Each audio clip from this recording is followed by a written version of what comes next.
Dans cette vidéo, nous allons voir la gestion de projet au travers de la norme ISO 21500 en version simplifiée et nous ferons une petite introduction aux méthodes agiles pour comparer les deux méthodes. Les projets ont des origines multiples. Ça peut être une opportunité pour l'entreprise ou un besoin défini. Dans ce cas-là, nous ferons une étude de faisabilité pour voir si l'entreprise est à même de conduire ce projet seul ou avec des sous-traitants ou des partenaires. Mais ça peut être aussi un contrat rapporté par un commercial ou une phase précédente, comme par exemple dans un programme découpé en plusieurs projets. Une fois cette phase dite phase d'avant-projet validée, nous entrons dans ce qu'on appelle la phase d'initialisation. C'est dans cette phase que nous allons construire la charte projet, qui est le document officialisant le projet. Cette charte présente le projet dans ses grandes lignes. Les opportunités ou besoins, les objectifs et bénéfices attendus, les principaux livrables et jalons, ou encore l'étude préliminaire des coûts. C'est dans cette phase que nous allons étudier les parties prenantes et voir leurs intérêts dans le projet. Une fois cette phase validée, nous passons à la phase suivante qui est la planification. Lors de la planification, nous allons étudier en détail le périmètre du projet, découper celui-ci en tâches, calculer les délais, les budgets, etc. De là naîtra le document de référence du projet appelé le plan de projet. Lors de cette phase de planification, nous étudions en détail le projet. Si lors de cette phase trop d'écarts sont constatés avec ce que nous avons mis dans la charte projet, nous pouvons décider d'arrêter le projet ou de revenir en arrière pour revoir par exemple les attentes, les opportunités, etc. Une fois la phase de planification validée, nous passons à la réalisation. Nous nous appuierons sur le plan de projet pour mener à bien notre projet, mais aussi sur celui-ci pour contrôler les écarts entre ce qui a été prévu et ce que nous sommes en train de faire. Lors de la réalisation, nous contrôlerons notre état d'avancement afin de vérifier que nous sommes bien dans les temps impartis et que nous ne dépassons pas le budget par exemple. Nous gérerons les demandes de changement en cours de projet et tout problème rencontré. Tout changement validé, problème ou écart avec ce qui avait été prévu nous conduira à une replanification du projet. Comme vous pouvez le constater, rien n'est immuable. Nous nous adapterons en fonction des événements intervenant lors du projet en modifiant ce qui avait été planifié. Une planification n'est pas gravée dans le marbre et tout comme les méthodes agiles, des itérations font partie de la vie du projet.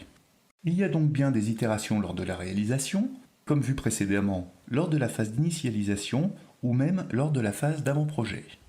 Revenons maintenant à la phase de réalisation, où en sortie nous aurons nos livrables, produits ou services, et en phase de contrôle, où les livrables seront nos actions correctives, les changements validés ou rapports d'avancement.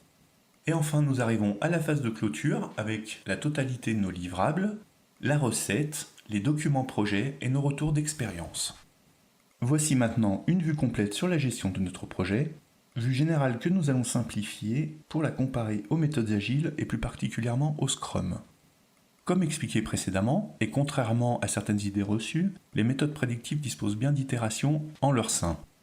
En résumé, nous partons donc bien d'un besoin ou d'une opportunité, nous initialisons le projet en définissant ce qui est attendu, ensuite nous planifions, nous réalisons, et en fonction des indicateurs, des itérations sont à prévoir, et enfin nous clôturons et livrons le produit ou service attendu. Dans le cas de Scrum, nous partons de demandes, les backlogs, et nous planifions sur un sprint.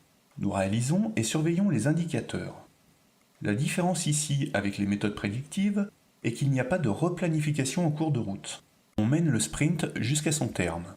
Puis, en fin de sprint, nous livrons. Ensuite, on revient à la planification avec les nouvelles demandes et ainsi de suite.